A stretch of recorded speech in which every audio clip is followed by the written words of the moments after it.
Assalamualaikum warahmatullahi wabarakatuh. Nama saya Wulan Puspitasari. Pada kesempatan kali ini, saya akan memaparkan tentang kebijakan fiskal dan APBN di Indonesia. Pertama-tama, saya akan membahas tentang arti, fungsi, dan tujuan dari APBN. APBN ialah anggaran pendapatan dan belanja negara yang terdiri dari suatu daftar atau penjelasan terperinci mengenai penerimaan dan pengeluaran negara untuk suatu jangka waktu tertentu, biasanya dalam periode 1 tahun. Tujuan APBN adalah untuk memelihara stabilitas ekonomi dan mencegah terjadinya anggaran yang defisit. Fungsi APBN sendiri adalah yang pertama itu ada fungsi alokasi. Anggaran pendapatan negara merupakan sumber anggaran biaya yang harus dikeluarkan oleh negara.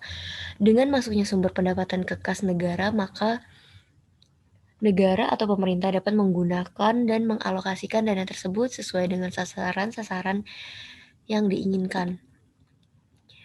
Yang kedua ada fungsi distribusi. Sumber pendapatan negara yang berasal dari rakyat harus digunakan untuk kepentingan umum, namun dapat juga disalurkan kembali kepada masyarakat, misalnya sebagai subsidi pupuk, subsidi BBM, dan juga subsidi listrik. Yang ketiga ada fungsi stabilitas, yaitu anggaran pendapatan negara dilaksanakan untuk mengatur perekonomian dan pemerintahan dengan baik. Pelaksanaan anggaran sebaiknya dilaksanakan sesuai dengan disiplin anggaran. Apabila semua yang tercantum dalam anggaran itu tidak dilaksanakan, maka penyusunan APBN tidak ada artinya. Pengertian APBN adalah rencana keuangan tahunan pemerintahan negara Indonesia yang disetujui oleh DPR. APBN berisi daftar sistematis dan terperinci yang memuat rencana penerimaan dan pengeluaran negara selama 1 tahun anggaran, yang mana dimulai dari 1 Januari hingga 31 Desember. APBN, perubahan APBN dan pertanggungjawaban APBN di setiap tahun ditetapkan dengan undang-undang.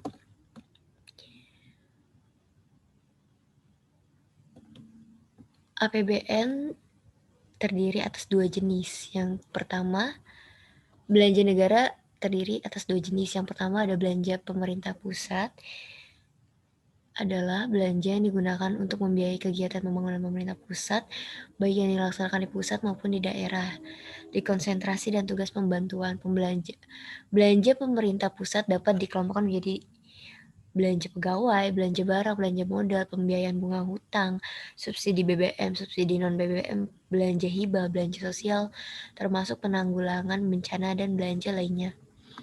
Yang kedua yaitu ada belanja daerah. Belanja yang dibagi-bagi ke pemerintah daerah untuk kemudian masuk dalam pendapatan APBD daerah yang bersangkutan.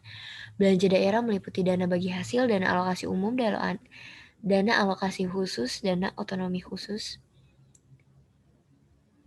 Pembiayaan meliputi pembiayaan dalam negeri, meliputi pembiayaan perbankan, privatisasi, surat utang negara, serta penyertaan modal negara. Pembiayaan luar negeri meliputi penarikan pinjaman luar negeri terdiri atas pinjaman program dan pinjaman proyek. Selanjutnya ada pembayaran cicilan pokok, utang luar negeri terdiri atas jatuh tempo dan moratorium. Fungsi APBN adalah fungsi alokasi, distribusi, stabilisasi. Selanjutnya ada komponen-komponen APBN, yaitu penerimaan negara dan hibah yang meliputi penerimaan pajak, penerimaan bukan pajak, dan hibah. Yang kedua ada pengeluaran atau belanja negara yang digunakan untuk keperluan penyelenggara tugas pemerintah pusat dan pelaksanaan perimbangan keuangan antara pemerintah pusat dan daerah. Pembiayaan defisit, pembiayaan anggaran, yaitu setiap penerimaan perlu dibayar kembali dan atau pengeluaran yang akan diterima baik pada tahun anggaran yang bersangkutan maupun tahun anggaran berikutnya. Selanjutnya ada tujuan APBN, yaitu meningkatkan produksi nasional dan pertumbuhan ekonomi, meningkatkan kesempatan kerja dan mengurangi pengangguran, menstabilkan harga-harga barang. Selanjutnya ada fungsi-fungsi APBN, yaitu fungsi otorisasi, fungsi perencanaan, fungsi pengawasan, fungsi alokasi, distribusi, dan stabilisasi.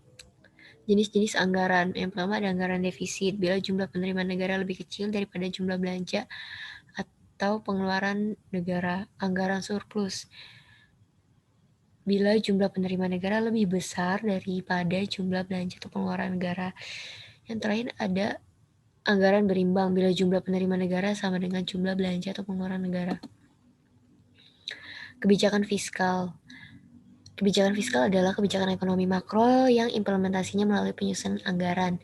Pemerintah APBN di Indonesia secara garis besar terdiri 3 pos utama pada sisi pengeluaran anggaran, yaitu belanja barang dan jasa, gaji pegawai, transfer payment atau subsidi.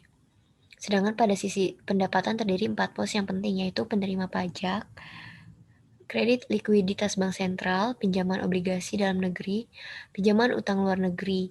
Masing-masing pos mempunyai pengaruh yang berbeda terhadap perekonomian.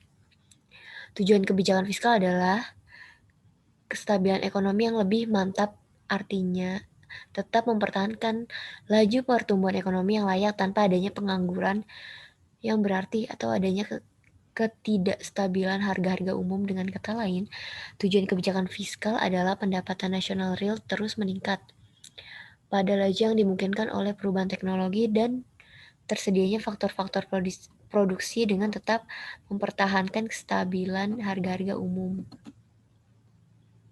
Kebijakan fiskal tercermin pada volume APBN yang dijalankan pemerintah, karena APBN memuat rincian seluruh penerimaan dan pengeluaran pemerintah. Dengan demikian, APBN dipakai oleh pemerintah sebagai alat stabilisasi ekonomi. Anggaran yang tidak seimbang akan bisa berpengaruh terhadap pendapatan nasional. Perubahan pendapatan nasional, tingkat penghasilan akan ditentukan oleh besarnya angka multiplier atau angka pengganda. Angka pengganda ditentukan oleh besarnya marginal propensity to consume, yang dimana I dilambangkan investasi, C dilambangkan dengan konsumsi, yang rumusnya adalah 1/1 minus MPC. Sedangkan untuk lump sum tax dan pembayaran transfer TR adalah MPC per 1 min MPC. Sekian dan terima kasih.